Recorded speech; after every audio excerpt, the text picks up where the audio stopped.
And welcome back to the Filmistines podcast, where we are challenged to articulate our love of art and storytelling. Today I am joined by my Chicano friend, Lucy. Hello, everyone. I'm glad you could join me today to discuss Luis Valdez's 1987 film, La Bamba. We recently watched this, and I'm happy to report back that it's kind of a surprising movie. It's obviously about Richie Valens, and I guess it kind of makes sense, but the movie seems less interested in who Richie Valens becomes at the young age of 18, and more, I guess, kind of what brings him to that point. To some degree, it's kind of an interesting film because this weird balance between this almost surrealistic level of foreshadowing and this dreamer dreaming in the way he does, challenged with this strange family dynamic of his mom, Bob, and Rosie.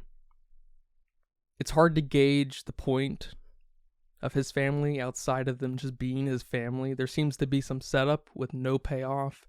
The Rosie-Richie relationship from the very beginning is strange and doesn't seem to amount to one thing at all, outside of maybe establishing Richie's warm-heartedness, care of just people, right? But there's such a strange focus on Bob. I guess obviously in Louise's research and understanding of Richie, that Richie and Bob's relationship was pretty essential to Richie's life. Because other than that focus on Richie and his family, the movie doesn't seem all that interested in showing what Richie is capable of, musically at least. There seems to be just this waiting game for La Bamba, and it's pretty lame, I think, when we get there, because we're in, Tijuana, and he's inspired by this local band. Not sure who they are. Maybe they're the original La Bamba guys. And I guess it kind of seems like a wasted point, because at the end of the day, we're all just waiting for Richie to get in the plane, because it's not even living in the back of their mind.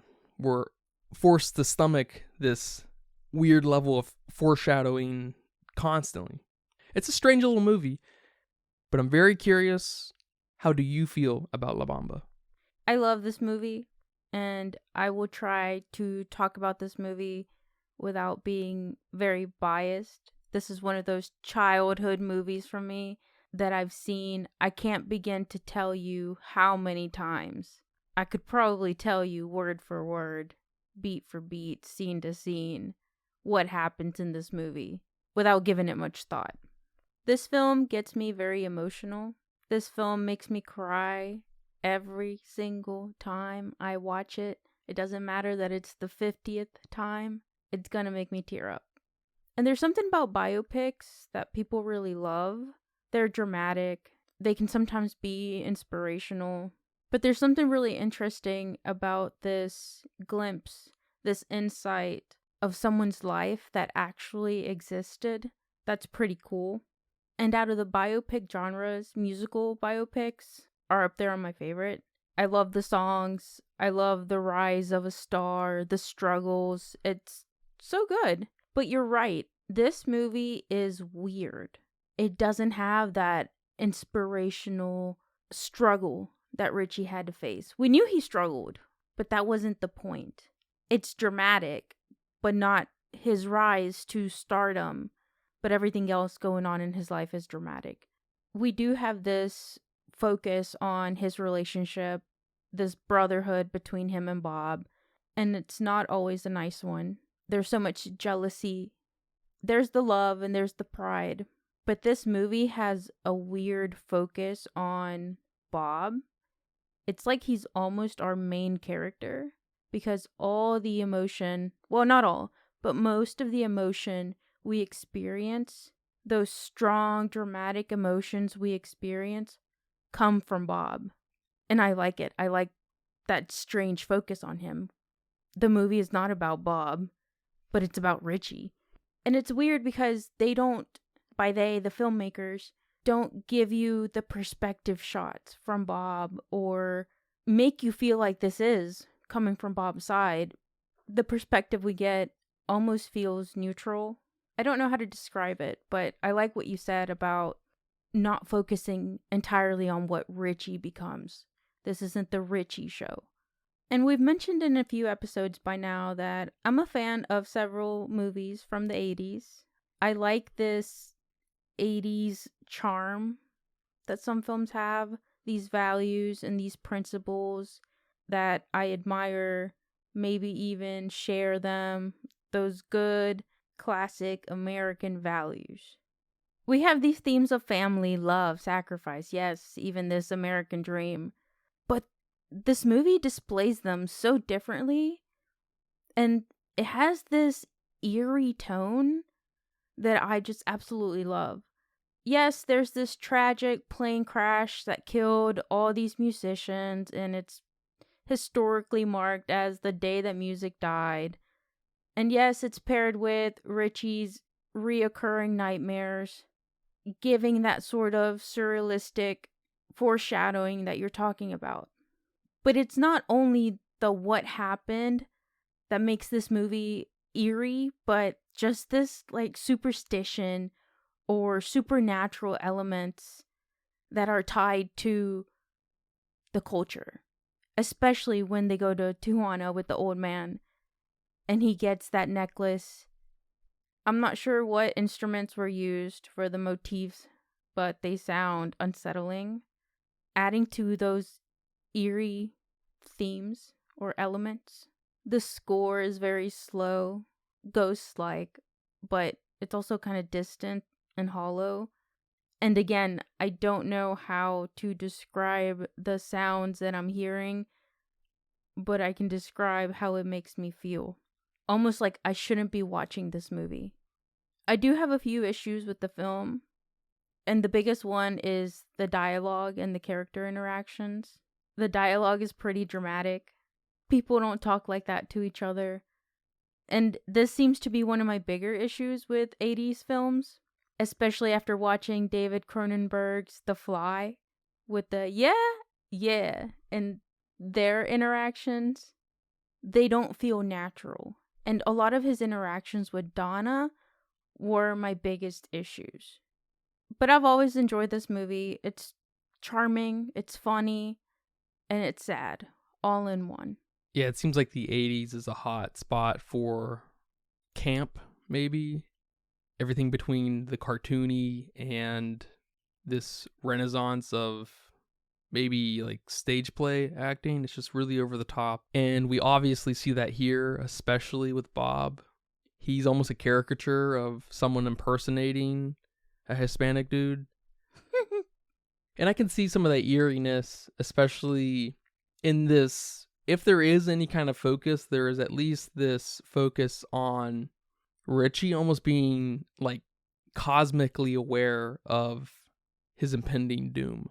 Because when the audience is watching, if they know anything about the story, they're telling themselves, Richie, don't get on that plane. Richie, don't get in the air. Because the film almost treats his death as like some point of destiny, where it's this inevitable thing and everything's leading up to it. And that's part of the drama that these films tend to have. Because in reality, the real Richie Valens didn't feel this way. Maybe he did have a fear of flying, but that's pretty normal for a lot of people, being anxious to fly. And I don't know if he had these reoccurring nightmares in real life, right? But we need a way to make you feel that Richie's not going to make it. Whether you knew that he dies in a plane crash at the end of the film, we need you to feel that he's already a goner. And that's what I'm saying, that it makes this film especially strange because there seems to be this destiny wrapped up in a biopic. Almost like the audience surrogate is just this cosmic negative space of already aware of what's going to happen and can only really cringe at being reminded, That's why I kind of wish we had a little bit of a tighter focus on Bob, because what happens with Richie, frankly, isn't very interesting. He really doesn't do much either. His relationship with Donna is relevant only through song, right? And it seems to be kind of the central focus of Richie's point in this movie outside of giving us his finale. But even through that, we don't get a lot of texture. You know, we get this like mildly racist interaction with Donna's dad. Doesn't matter to Richie, doesn't seem. And obviously his music matters to him. It's a way to take care of his family and whatnot. But the film does seem most interested in his and Bob's relationship. And it obviously even ends on, you know, Bob saying Richie. Very dramatic. Right. The film essentially begins with Bob and ends with Bob. And it's like blood curdling. Oh, yes. It's weird. It's very weird. I want to say it's unexpected, but I think it's just unexpected for this kind of movie. Because this whole film is strange. The dreams are strange. The lack of focus on Richie's career is strange. The extreme focus of Bob, like we get many scenes with just Bob doing Bob things completely outside of Richie, right? With his drawing and stuff. It almost feels like we're setting something up, like setting up some kind of future for Bob. Yeah, I definitely agree with you, which is one of the reasons why I feel like Bob is almost our main character here. I guess I just wish he was. Yeah. Truthfully. Because Richie's not interesting. Bob is the only one that grows. He's the only one that's essentially humanized here and learns to give up, you know, the alcohol, take care of his daughter, so on and so forth. Learn to appreciate Richie. And that, to be honest, would have been a really interesting perspective if we could have focused a little bit more on the pain that Bob felt after Richie's death. Because we get that through this weird dreamlike foreshadowing with the audience recognizing that. And if somehow we could have just maybe tied the two, what the audience is expecting and what Bob is showing on screen, having them kind of overlap in a way, could have maybe been really powerful. Like the audience's pain, knowing what's going to happen to Richie, connecting with Bob's pain after he finds out what happens to Richie. Yes, but even before then, in that maybe Richie foreshadows to Bob of his death, and there's some pain felt with Bob in those moments that we are feeling with Bob at the same moment because we know, right? And so there's almost this otherworldly meta play on us connecting to Bob. It's kind of made me think of like A Different Man, where we have this narrative happening outside of the film, and then it only makes, you know, what Richie goes through at the end hit even harder, especially when he screams out Richie. I completely agree with you. And I think we have a lot of this sprinkled in the film that more or less you kind of have to read into. And I think you said it, we just needed a tighter focus on it, or a committed focus on it. Because I think this sort of happens in that scene where they're at the guest house and Richie just found out he didn't buy the mom the dress that he asked him to. And Bob is mad. He's just upset with Richie's fame, but he's also upset because this man's going through the withdrawals of not having alcohol because he's off the wagon or on the wagon. I don't know the term there. And he's just mad. And he tells him the world doesn't revolve around you. They get into a fight because Richie's like, no, man, the world doesn't revolve around you.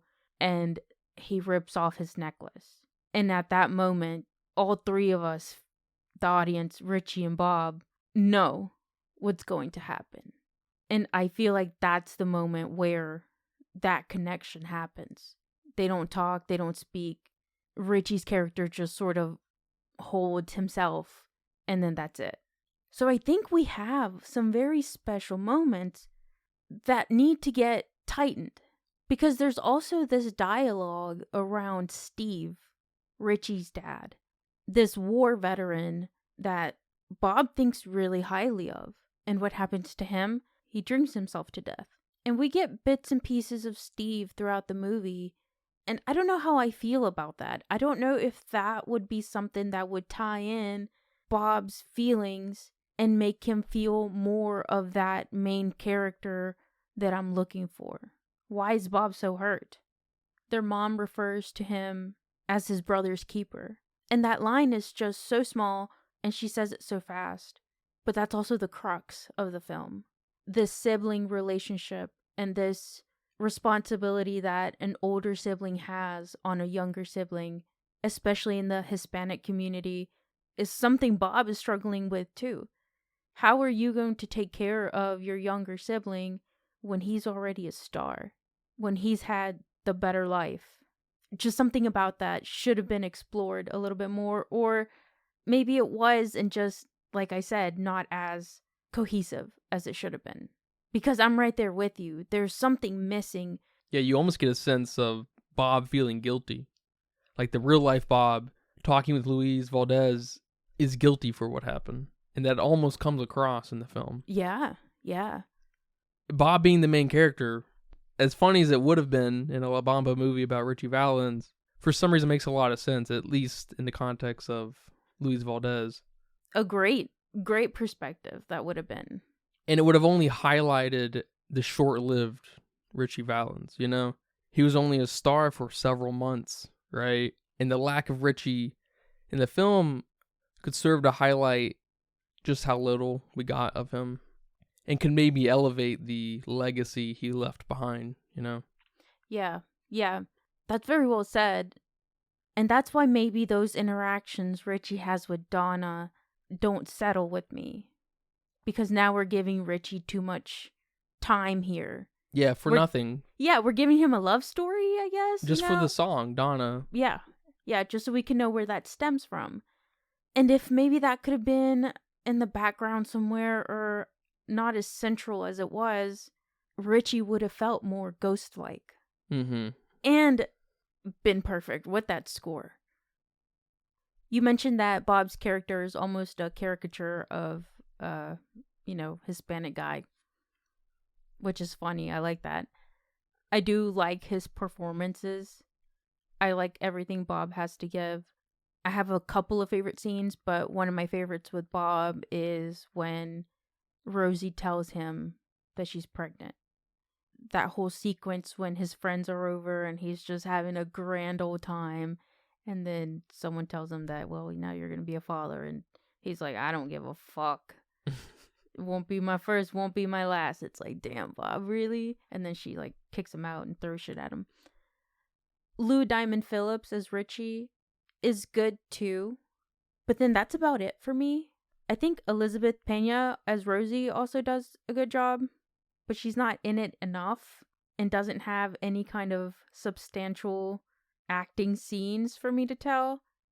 But other than that, I'm not sure how I feel about the rest of the performances. Specifically, Danielle von Zerneck as Donna. Yeah, Donna's performance is almost by design, I think. She's just this generic 1950s white girl, completely personalityless. She's inoffensive. She begs the question, why is Richie even into this girl? She's the new girl at school. Yeah, as far as we can tell, she was simply, literally, a muse. She inspired a song. She inspired a young man looking for his heart to be broken, like all young men, you know? She just came across an artist who could make that happen, right? And propagate it into the world. And it's funny, they spend way too much time on her, obviously. Yes. If this was kind of solely from Bob's perspective, we may have never even met Donna, truthfully. And I get the temptation, the attraction to want to include the person that we can identify was the inspiration behind his most famous original song. I did like Donna's dad's remark about Richie being like, is he one of those Italians? And I was like, that boy does not look Italian. I know the other Richie Valens does, but that man looks super Hispanic. That's all I'm saying. Yeah, maybe we could have fantasized about Donna more than actually having Donna there. Sure. because I didn't feel the love, I didn't feel the connection enough to inspire this song. And if we go with our slightly altered version where this is all from Bob's point of view, you're right. We wouldn't have even met Donna. We just knew that our brother was in love with this girl. So that's definitely one of my weaker points of the film. The dad's remark is funny. I like this slight undertone of discrimination that Richie faces. Yes, the comment with the dad and then them changing his name from Richard to Richie. I guess that was his manager's decision. And it's funny that he doesn't even speak Spanish. And that sort of makes me laugh because I'm sure even more people are facing that today with this new generation of immigrants having kids that don't speak Spanish, the no sabo kids, yet them facing that discrimination. And it's funny because they couldn't be any more American. So even back in the 50s to now, they're still facing that. And that's funny. But I like that we didn't focus on that. That wasn't important. It was just a remark here or there.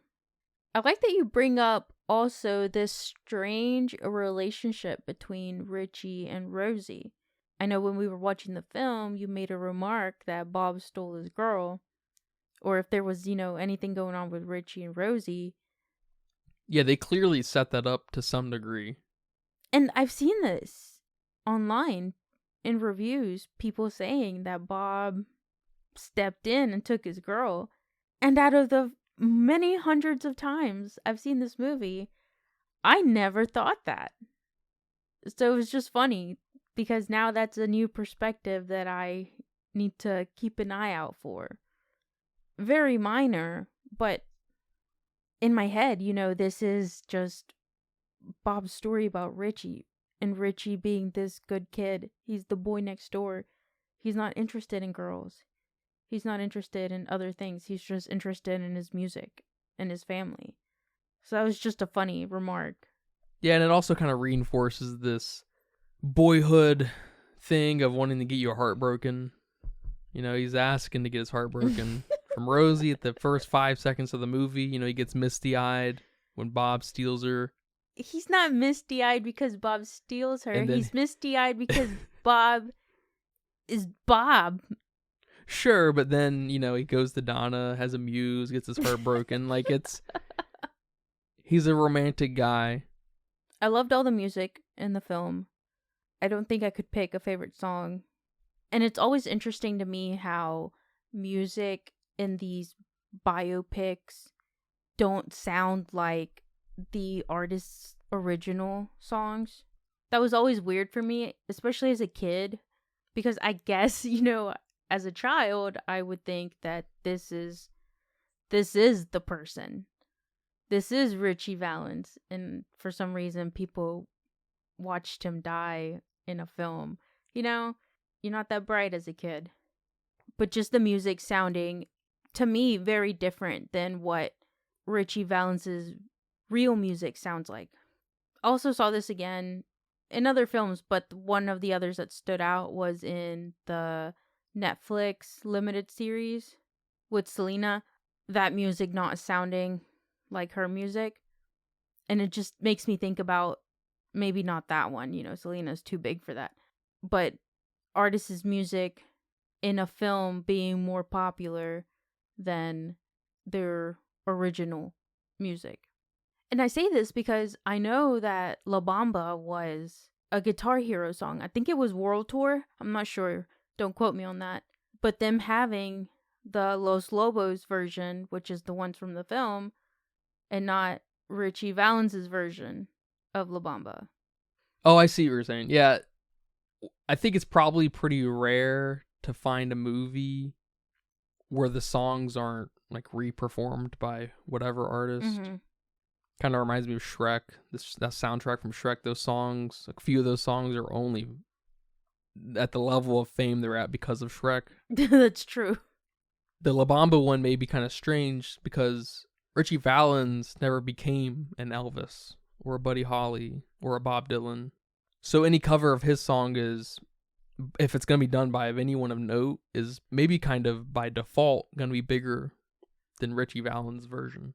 Because it kind of comes back to just the existence of this movie. How many biopic movies are there of people who weren't all that famous? You know? Richie was famous for 6 months. There's obviously kind of a love letter wrapped up in that. And I know Richie Valens is kind of important to like the old Chicano community. So if Luis Valdez didn't make this film, someone else may have on some level. Mm-hmm. Is it even stranger that it's a separate band or performers and not Lou Diamond Phillips covering that? Or is that normal? Yeah, I have no idea. Does Timothy Chalamet sing the Bob Dylan songs? Does Austin Butler sing Elvis? Right. I don't know Yeah. if that's common. That's funny. And speaking of that, how do you feel about the lip syncing? I mean, a lot of it's really good. I did see a few moments where it's like, oh, I would have definitely reshot that or something.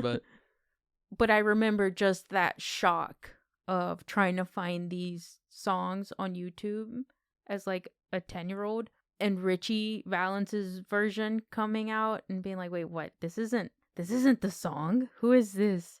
When that's the original man himself. So I've always thought that was just a weird thing. Yeah, it's kind of funny. I wonder if you see that with J-Lo and Selena.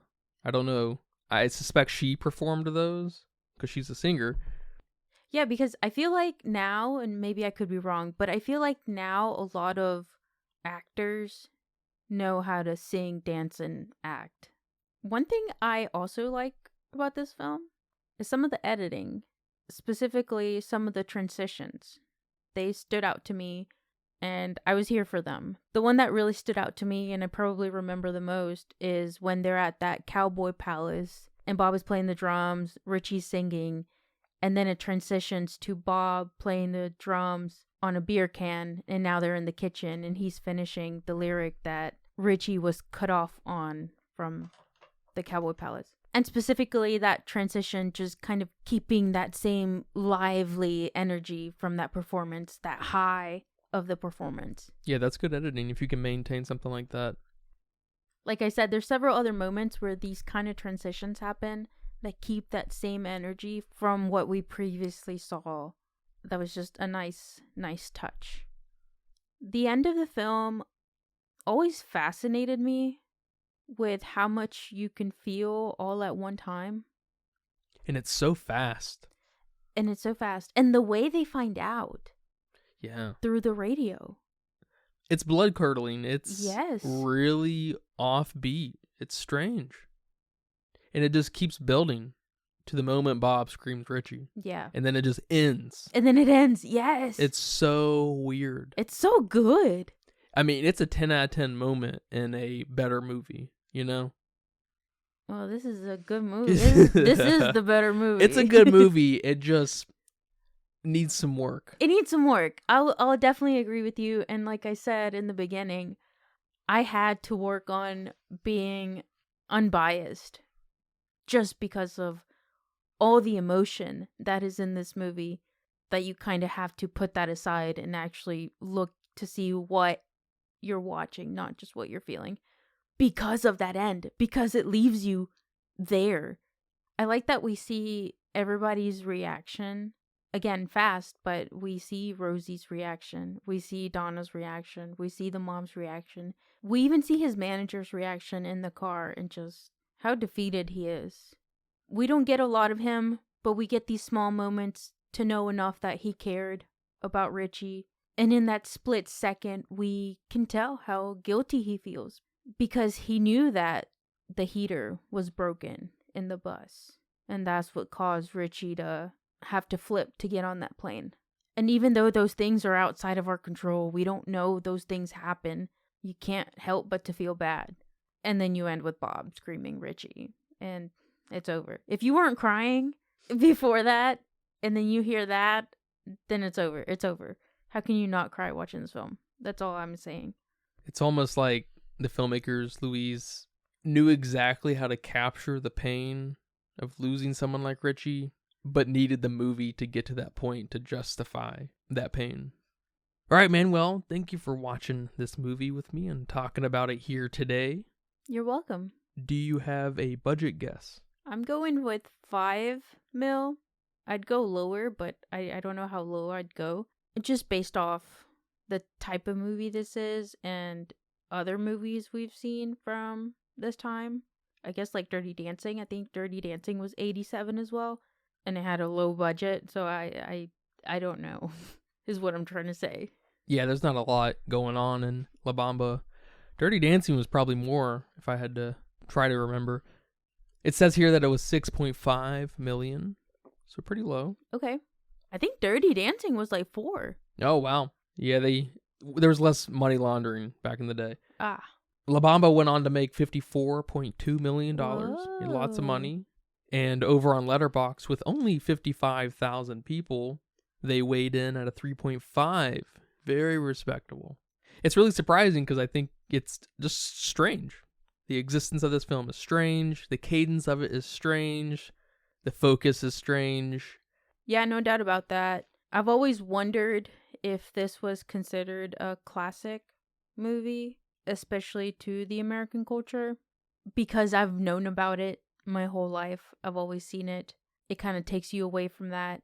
You hear about these classics, but I'm not sure if I've ever heard anyone call it that. Sure. To be honest, I don't even know if any biopics are classics. I can't think of one biopic that people, look at as like, I don't know, a Godfather or a Matrix. A Fight Club. A Fight Club, yeah. Yeah, interesting. I originally gave this a 4.5. Again, just because of how I feel about this movie. But talking about it today, I think I'm going to drop it to a 4. I might have to do some thinking around this film and get over this bias I have towards it. But I think I'm going to settle on a 4 for right now. Yeah, you want to uphold the integrity of Yes. your ranking, your scale. It's okay to love, to absolutely die by, a 2.0 or whatever. But this isn't a 2.0. There's something charming here. There's something here that I love that could be a great movie. But it might just need to be rearranged a little. But then if we're rearranging a movie, is it a 4? I don't know. You're right. I need to think about some of the other 4s, and this might go down. You can love a lower scored movie. Totally. I love the theory of everything, and that is not an excellent movie. But that's probably my favorite biopic, Yeah, this is a solid 2.5 in my book. Oh, no.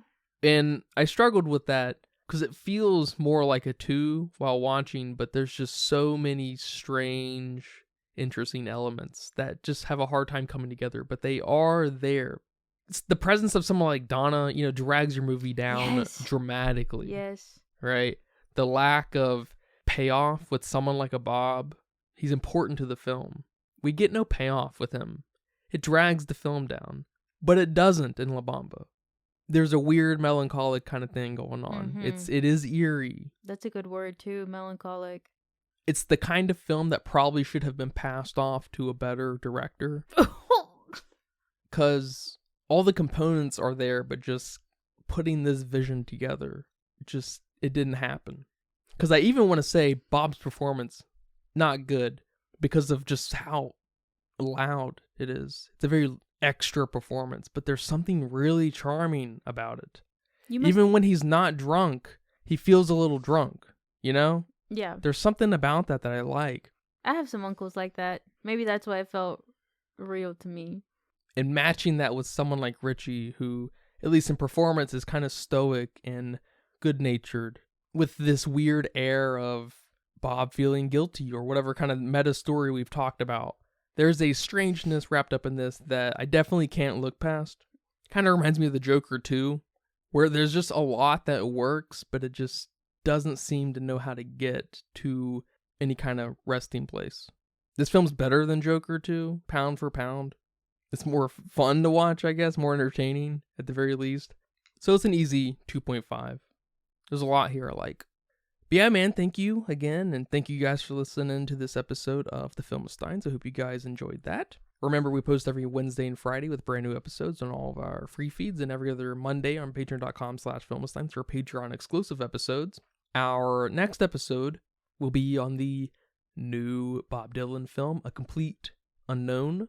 I'm definitely looking forward to that movie. Anything with Timothée Chalamet, actually, I'm looking forward to. But a Timothée Chalamet musical biopic? I can't wait. Yeah, we'll have to see what kind of focus happens in that. That's something biopics seem to struggle with, is do we just focus on the legend of the situation, the story, or do we take a more human approach? Right. Do we focus on the success? Mm-hmm. On the rising? On the climax? Like, what do we focus on? Yeah, it's a hard choice. And what angle, you know? Do we focus on the drug addiction? Do we focus on the way people looked at him? Not that Bob was a drug addict, but there's a lot of angles to look at someone who is going through this kind of process. Right, on the family member's perspective from it. Yeah, so many. But please look forward to that. Remember to leave nice comments, thoughts, and ideas on our Patreon as well. Come subscribe, please. We appreciate the support. Thank you guys very much. But until next time, take care. Bye-bye. Bye-bye.